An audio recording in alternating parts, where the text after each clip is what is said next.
A blinding light flashes as the door opens, forcing me to avert my eyes. On top of that, a metallic stench envelops me. The way it sticks to my throat makes me cough. However, none of the other detectives show even a hint of fear as they proceed beyond the door. I hurry to follow them, but at that moment...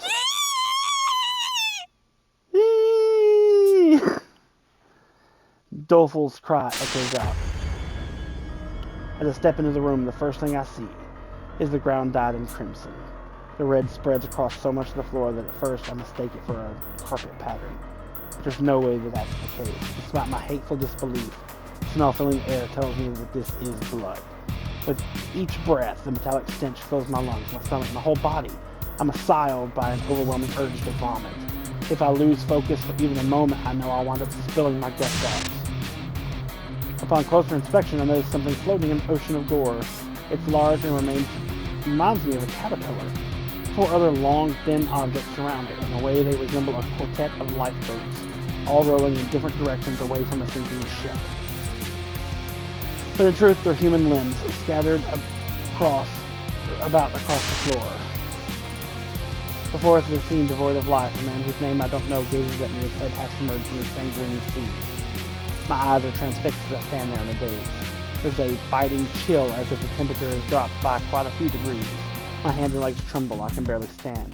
Every ounce of strength leaves my body, which no longer feels like my own.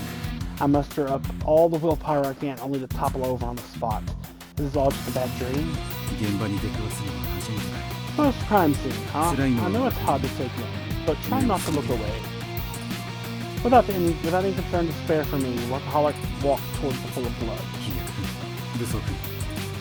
Doleful, armor, head back up and fetch the other 3 detectives. After that, I'd like you to ask the chief to come to the manor. He sums up the heart of the matter in a low voice. It's a homicide. Someone has murdered senior detective. Regardless of how detached he remains while objectively stating facts, it doesn't change the reality we're facing. A middle-aged man's corpse lies dismembered, his limbs strewn across the room we stand in. For the first time in my life, I am confronted with a murder scene.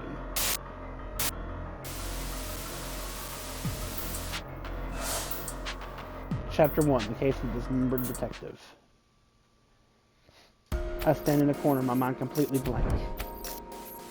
This is my first time witnessing a murder scene in person. Psycho's death is seared in my mind, but this is different. Someone I know lies torn to pieces in a vivid sea of blood, dead. I'm no great detective, and although I tried to steel myself, coming face to face with a scene like this has me too weak to stand. Even once I regained my footing, my legs still struggle to remain upright. The metallic stench of fresh blood is one I'll never be able to get used to. I breathe through my mouth as much as possible. If I had the choice, I'd sprint out of this room this very second. Workaholic ignores me as he investigates the corpse with meticulous efficiency. He and the victim must have been well acquainted.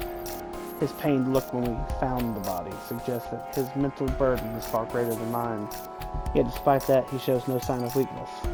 How much experience solving homicides would it take to become a detective like him? I can't even fathom it, the way I am now.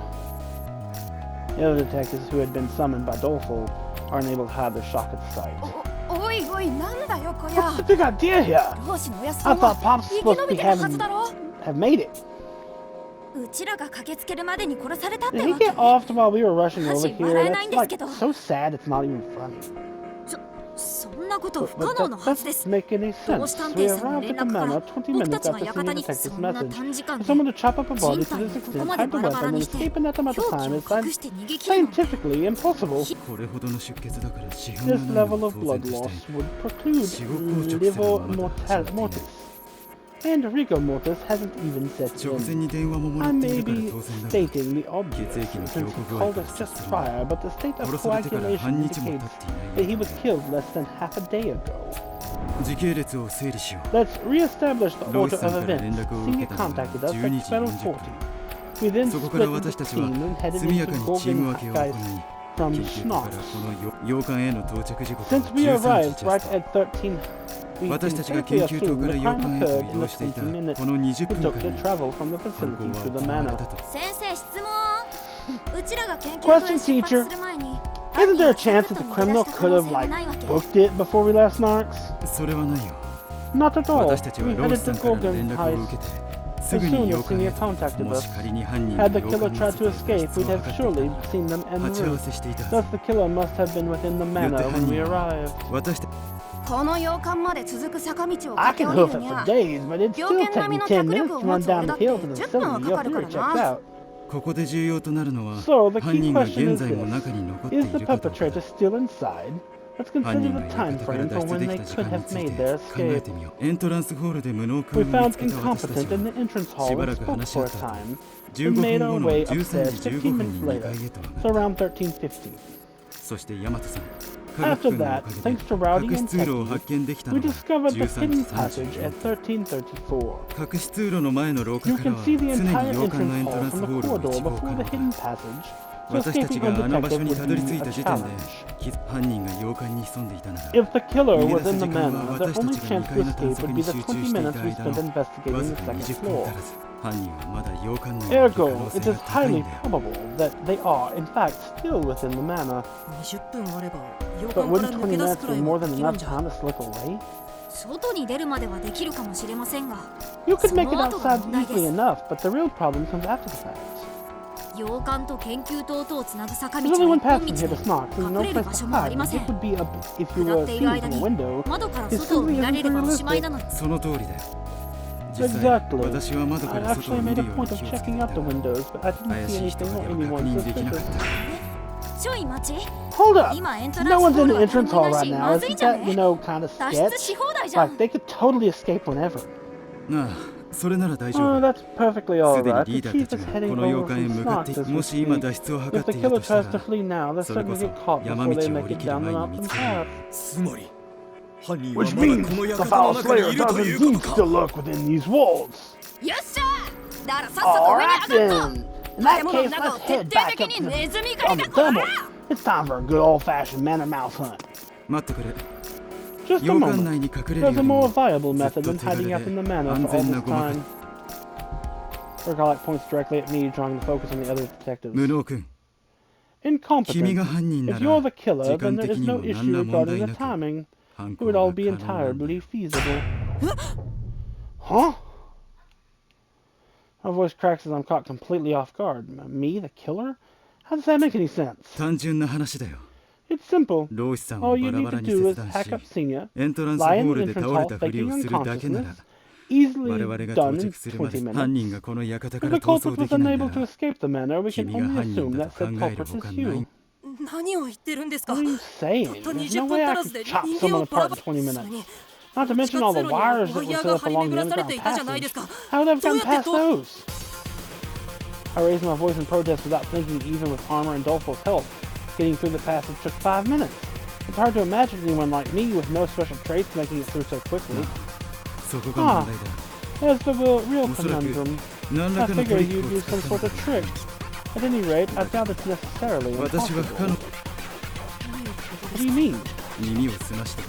Listen closely. Can you hear the voices above us? These are if I strain my ears, I can pick up sound coming down from the ceiling. Who are they coming from? We should be the only people inside the manor. In terms of layout, our current location is directly beneath the entrance hall. I presume that what we're hearing is the chief arriving at the manor. At this basement, it's likely a hiding spot. There may be extra space between the floorboards so that noise can drift in from above. Now that he mentions it, my own eyes spot gaps in the ceiling where light is filtering through. As Workaholic said, it must be coming from the entrance hall above us. Regardless, the rooms are vertically adjoined.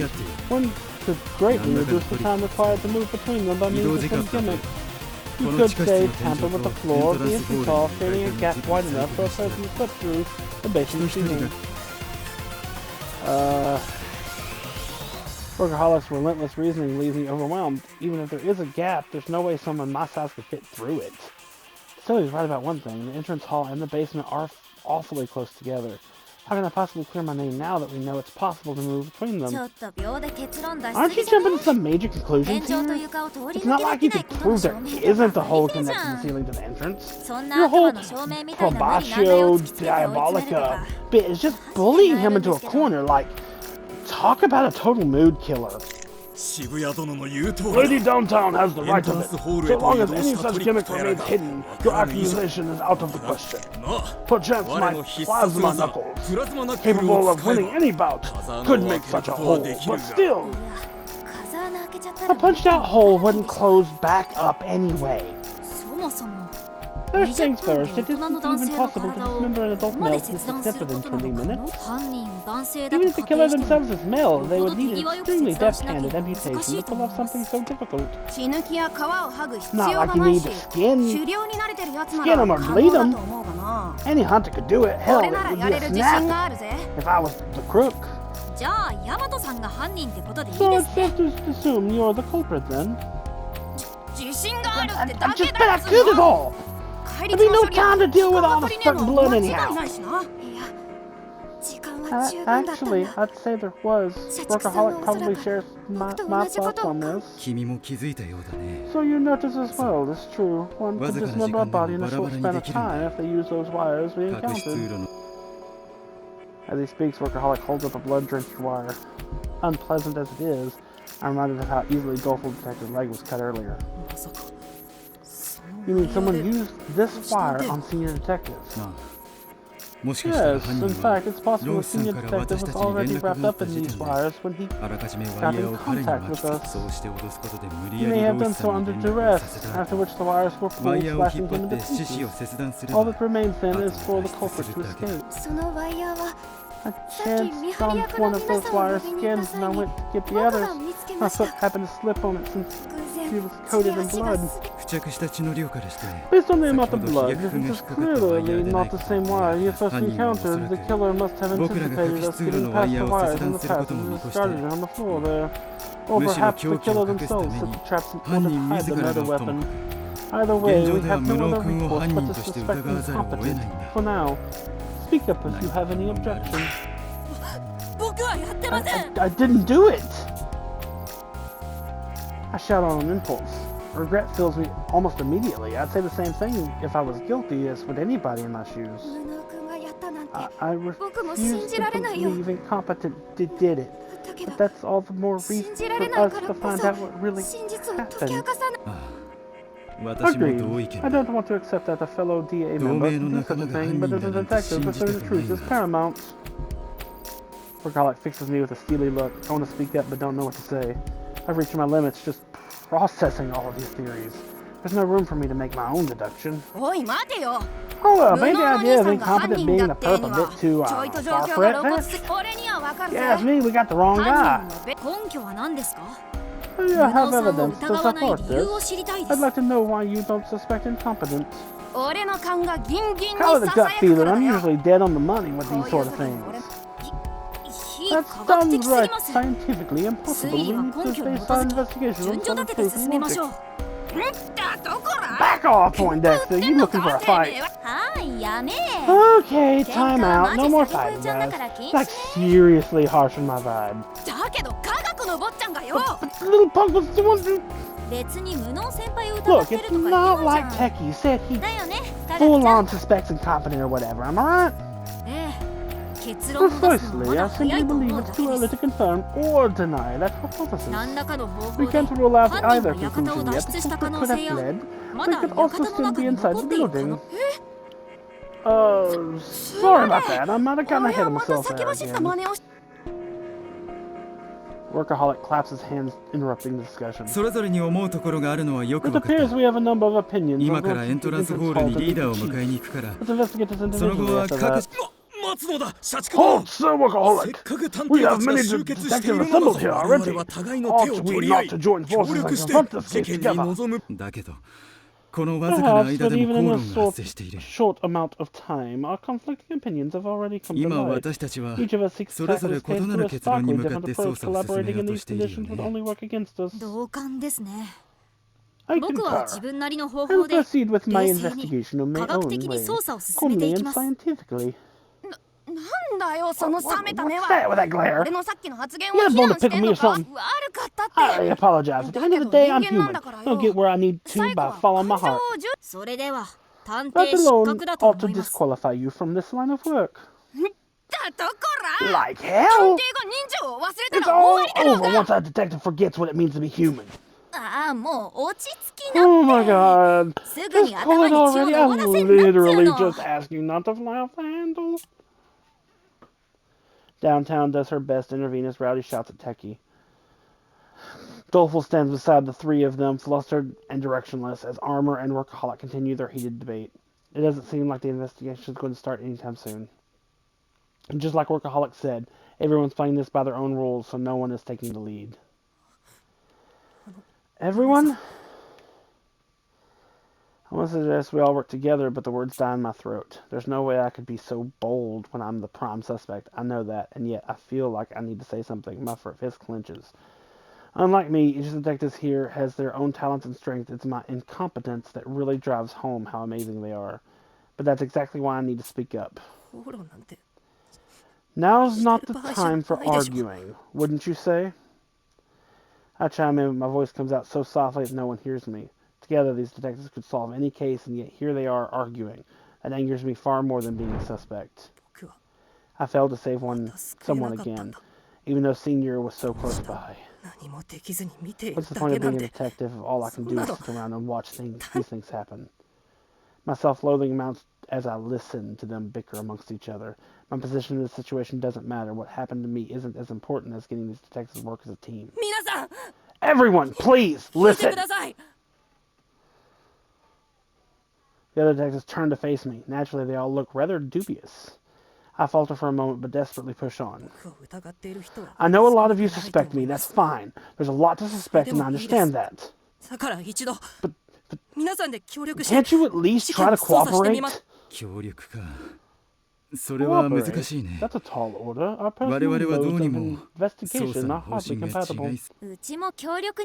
I'm always down for a collab, but you're kind of asking for the impossible right now. I mean, we couldn't even agree on whether or not you're the prime suspect.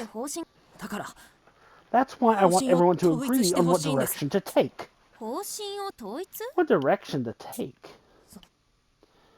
That's right. Although I'm too tense to make a proper response, I force my voice out, trying to be bold as I give the detectives my suggestion. Please, proceed with your investigation under the assumption that I did it. If you start there, you'll be less likely to have any more arguments like this one, right? Detectives fall silent. Maybe telling them to suspect me was too brazen to move after all. Phrasing. Is your head screwed on wrong or something? Has all the effort was spent defending you, got the guts to ask to be the suspect? Have you lost your damn marbles? I beseech you not to give up, Sir Governor. What has become of your resolve? I'm not giving up. It's not as if I want to be the main suspect here. But it'd be even worse if the investigation stalled out because of me. I'm staking my safety on your deductive reasoning. I raise my voice with all my strength, my trembling hands balling into fists. I trust all of you far more than my own incompetence. If you work together, I know the truth will come out. I'm sure you'll prove I didn't do it. The detectives silently take in my words. Not one of them speaks up. They all simply stare at me incredulously. I guess my suggestion was overstepping my bounds. I've only made them all even more distrust me. But I don't regret it.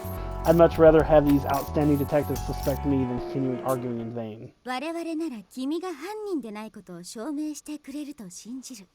So you insist that because we're on the case, you'll end up proving you aren't the culprit.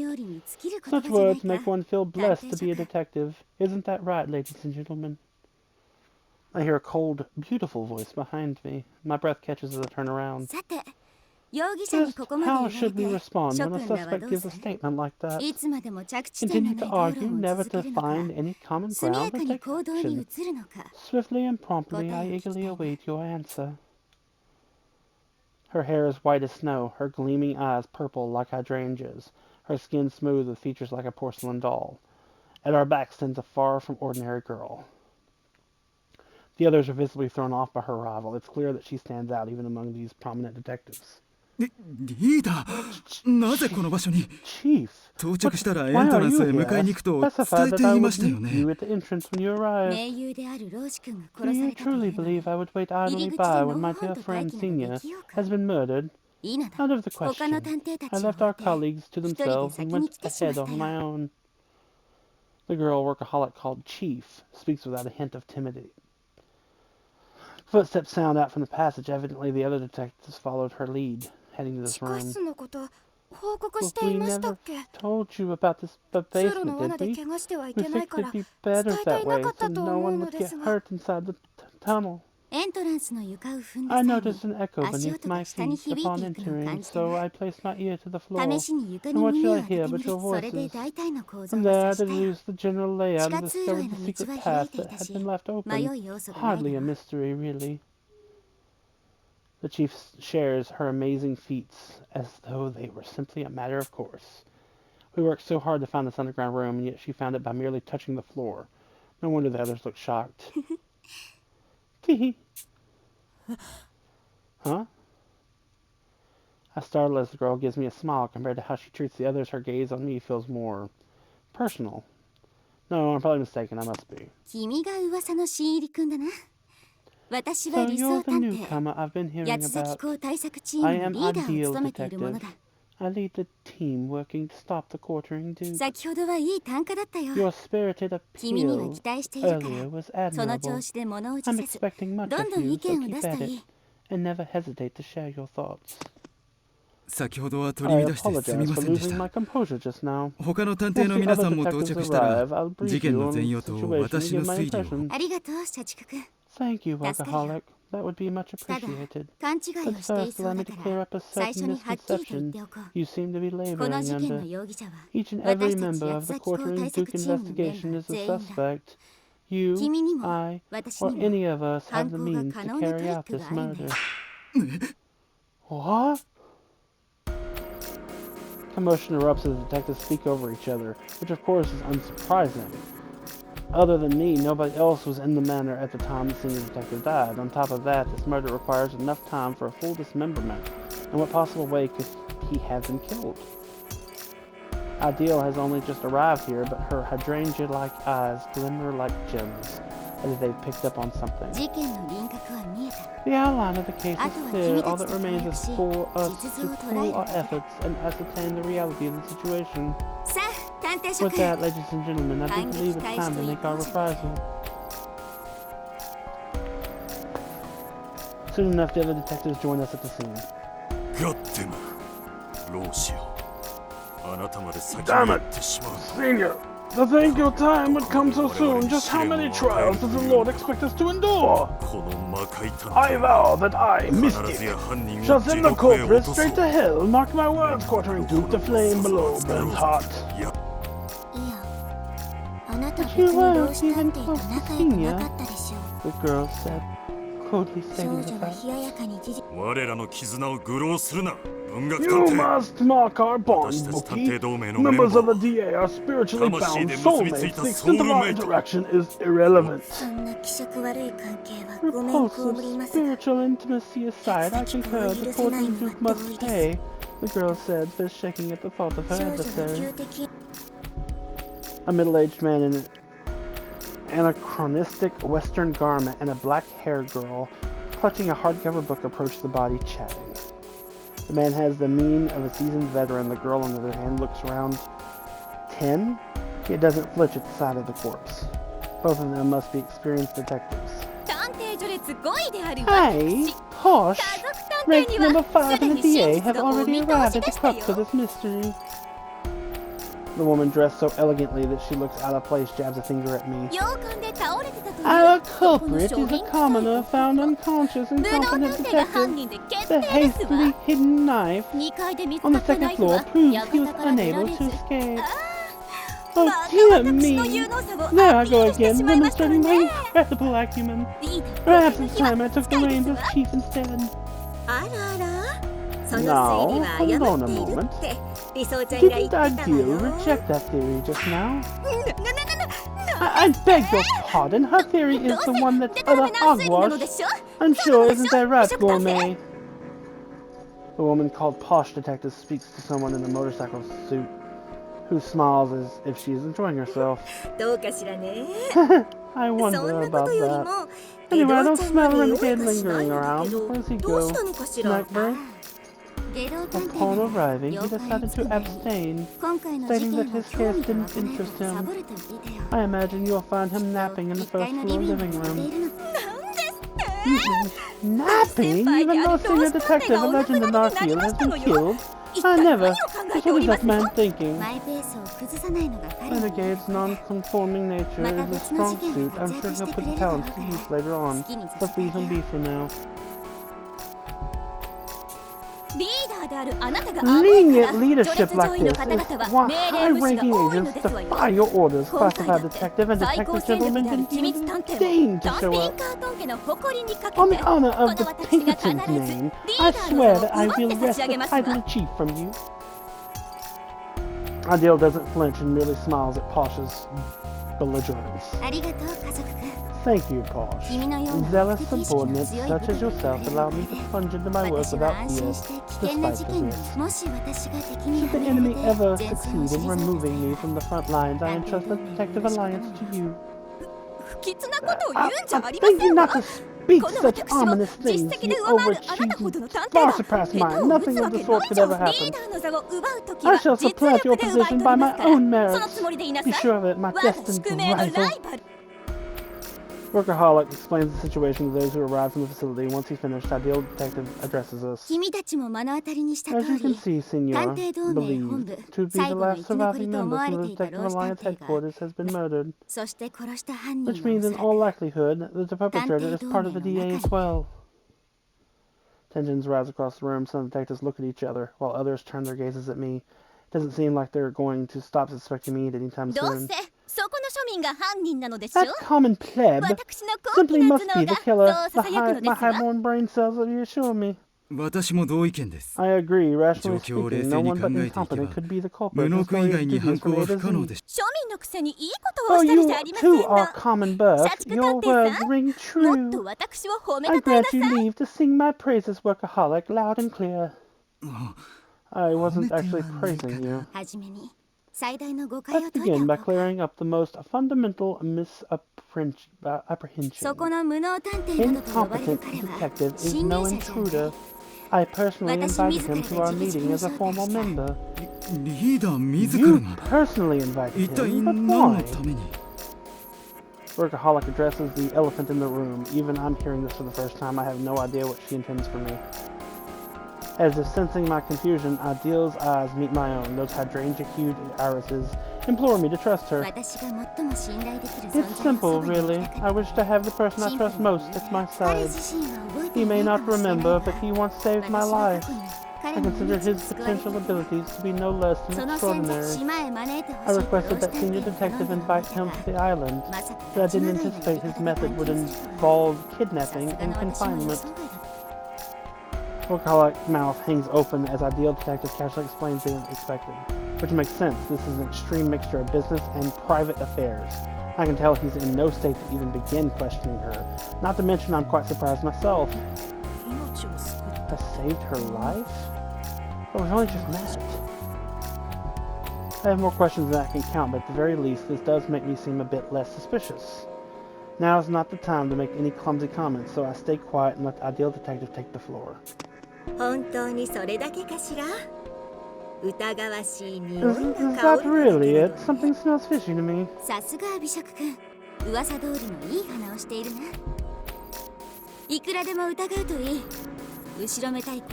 It's true, what they say. Your nose is unmatched, but please suspect away. There's nothing to feel guilty about. So if incompetent is a killer, who is? All of us safer, competent were in research facilities when Senior got in touch with us. So we were all away from the scene. Excellent question, Dofu. That very occurrence is what caused you all to suspect incompetent, correct? That was the culprit's first trap. Senior Detective's message was not, in fact, sent from down in the basement. But Senior Detective wasn't questionably killed yet just after making contact, wasn't he? The girl asked the chief with full sincerity. I have it. The spirit was compelled to contact us post-mortem. Quite possible with the right voodoo ritual. Be quiet, you occult-obsessed twit. Snapped the girl, scolding the man for his useless comments. Naturally, Mystic is incorrect, but making the dead speak is a step in the right direction. I've tested it, and this basement has no signal contacting the outside. Simply isn't possible for them to move. I beg your pardon? The other detectives pipe up in shock. Does this mean that Senior Detective was restrained somewhere other than the basement when he made contact? That can't be right. There were 20 minutes between the message being sent and the detective's arrival at the manor. It would be impossible to drag someone down that narrow, wire-filled passage, not to mention dismembering them in so short a time frame. It's a safe fact that Senior contacted us, no? If not from the basement, how else could he have done it? It's a simple trick, really, once you've thought it out. The culprit imitated Senior's voice, just as I am doing. Ideal Detective sounds just like the Senior Detective as she speaks. If my eyes were closed, I may well have mistaken her for the man himself. She's that skilled at impersonating him.